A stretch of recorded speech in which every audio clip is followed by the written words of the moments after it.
based off of human beings disobeying God, it's consequences for your bad behavior. If you had a child, if your child disobeyed you, you will discipline them. We are God's children. So when we disobey God, there's consequences for disobeying God. That's what that means. This isn't how God intended it to be. This happens because human beings have free will and they have the ability to make their own decisions. Feminism is for the right to women to abort their children, not for a man to abort their unborn children, not for their neighbor to abort their unborn children. It's for the woman to have full bodily autonomy and full authority to abort their children. This verse is speaking about when someone does something to you. Feminism, how they're thinking and their idea of pro-abortion, that's for self. If they do things to stop life, it put consequences on people. They do behaviors to stop life prematurely or to stop it. Feminism puts no consequences on stopping life. I'm still gonna stay on my point, which is when I was talking about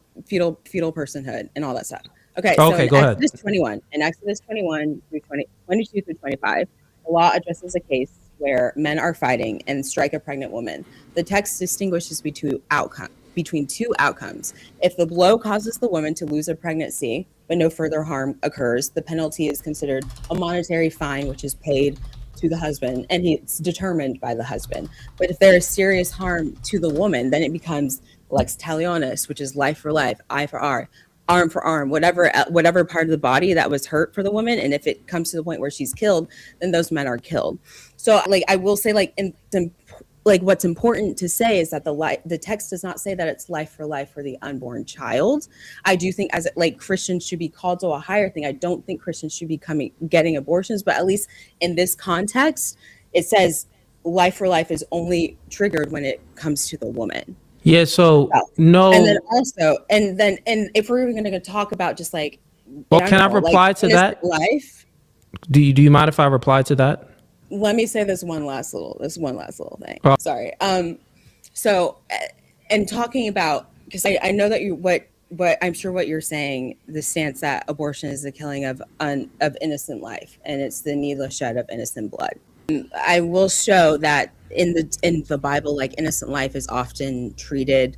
It's not treated with absolute uniformity. Like in 2 Samuel 12, with David's child with Bathsheba, a child conceived likely through coercion and abuse of power, possibly rape, I don't know, that child is literally killed by God, even though the child is innocent, born, and not morally culpable for what David did. In Judges, Jephthah makes a reckless vow. He says, God, if I win this battle, then the first thing that comes out of my house, I will sacrifice. That was his daughter, his 12-year-old daughter. And he still ended up actually sacrificing his daughter because that's what he promised to God. So the Bible obviously doesn't celebrate these events, but it does show it shows how complex it is. Again, as I've said, I do believe that Christians should be called to a higher power. I don't think I will ever get an abortion. I think I understand. I know. I get that. Can I just reply to a few things before I lose my train of thought? Because I'll let you kind of get it all out. Yeah. So I think you have a hard time understanding these scriptures because you have a hard time understanding when it's describing something and telling you what happened. And you have a hard time understanding, differentiating when it's telling you what you ought to do. So when it's giving prescriptions and descriptions, one of the reasons why David's child died is because David disobeyed God. And it always tells you that bad things happen when you disobey God. So this is not how God intended it to be. So it's not his intentions. These is unintended things based off of human beings disobeying God. So therefore it's consequences for your bad behavior. That's what it is. So for an example, if you don't have any children, but if you had a child, if your child disobeyed you, you will discipline them, right? That's just what's going to happen. You would pop their hands, put them in a corner. There's going to be some type of area where you would discipline your child because they were disobedient. With that being said, we are God's children. So when we disobey God, there's consequences for disobeying God. That's what that means. This isn't how God intended it to be. This happens because human beings have free will and they have the ability to make their own decisions, but they are not free of the consequences of their own decisions. Make sense? So I think that you have a hard time understanding and differentiating between descriptive scriptures and prescriptive scriptures, where it's telling how we should live and how we ought to do things, instead of describing like how things are and the consequences of those things and our behaviors. So I know exactly how but real quick, Angie, you saying that you know how. I know, Angie, let me just land my plane. Okay. You're saying that you know how, but you brung up these scriptures and that part with David to to prove a point, but that didn't prove any point. How do you explain Exodus? That didn't prove any point, and that was the first verse you brung up. Can you give me the verse in Exodus? Yeah, it's verse. What is it? It's Exodus 21, 25 through. Okay, 1 second. All right, just a moment here. And within this verse, I have it up. Now, what did you get from this verse? What I get from the verse is not what you're going to just see on the page as an English translation. You have to actually go through and like do some research in the Hebrew and think about. I'm here. And just tell me what you got from it. Well, yeah, what I'm saying is that there's a differentiation between the loss of fetal personhood, of a loss of a fetus, of an unborn child, if you want to call if an unborn child, versus the loss of a woman's life. The punishments for them, even if it is manslaughter because it is accidental, because it is the situation is like two men fighting if they happen to hit a woman who's pregnant. So like if they hit her and she miscarries, lose whatever it is, like it's a fine. It is a fine that is paid to the husband, which is also kind of like, wow, paid to the husband when it's the wife who lost her baby.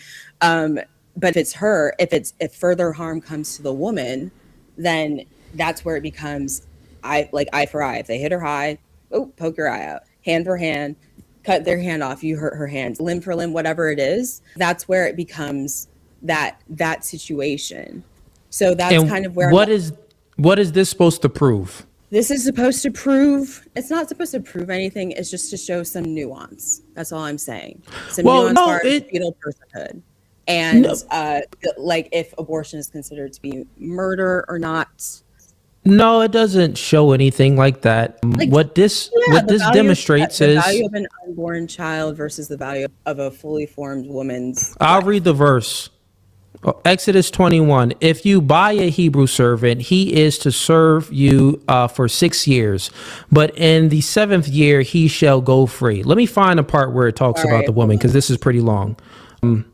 You said verse 21 through 25, but this is super, super long. So what point does it come to speaking about the woman and her birth? And someone hitting her. It's Exodus 21, then Exodus 21, 22 through 25. Okay, got it.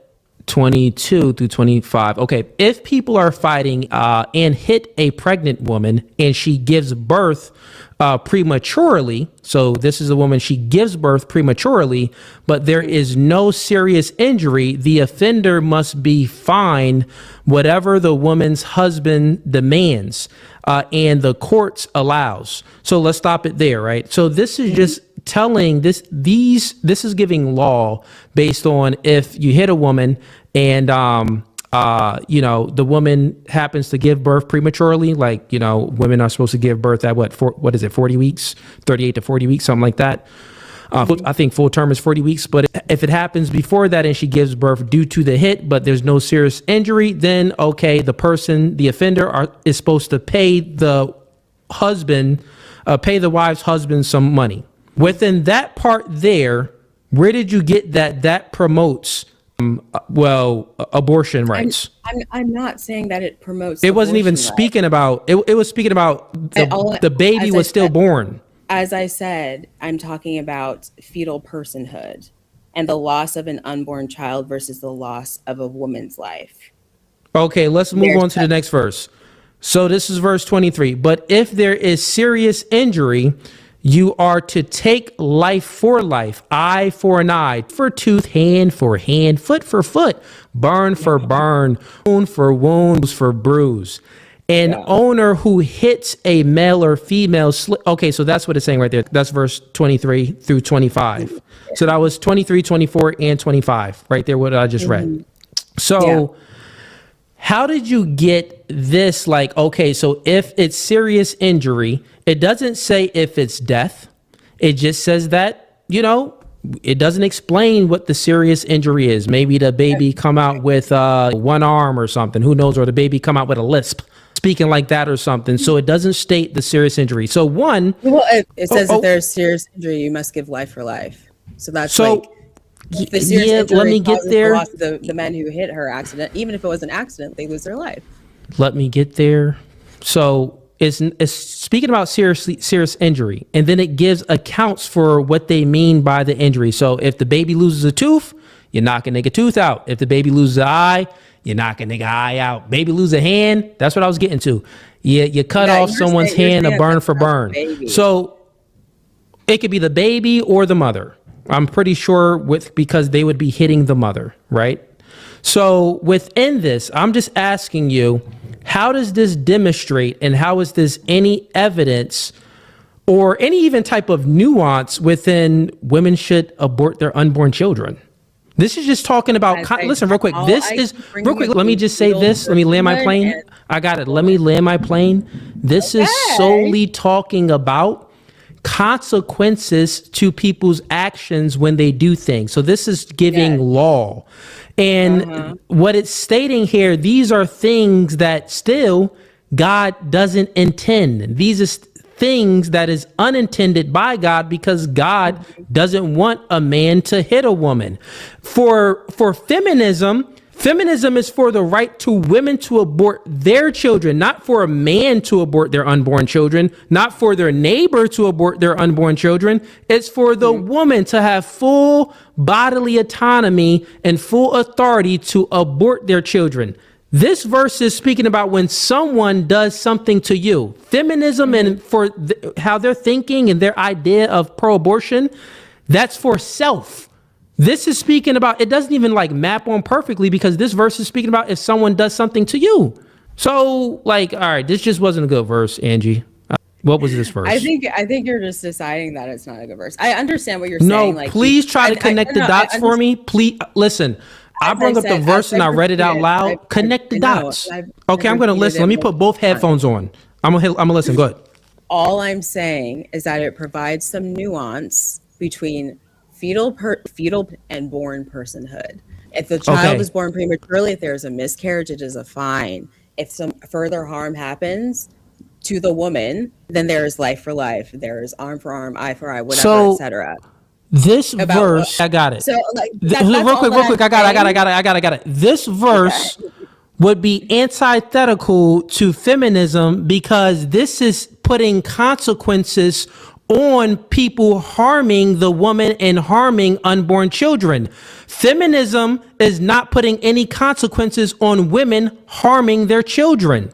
So this verse does not map on at all. If this verse, the feminists run from this verse. Oh, wait, you're putting consequences on people. And like, if something happens to the mother and the child dies, they're anti-life. They're like, well, if something happens to the mother, I don't want that, but freak them kids. I don't care what happens to the baby. You get what I'm saying? That's the feminist mindset. So this verse would actually, listen, time out. I guess what else I will say listen, again, when I put both headphones on, I'm gonna tell you something, Angie. When I put both headphones on and I listen to you, this verse actually proves my point, and it refutes your point, because it put consequences on people if they do things to stop life.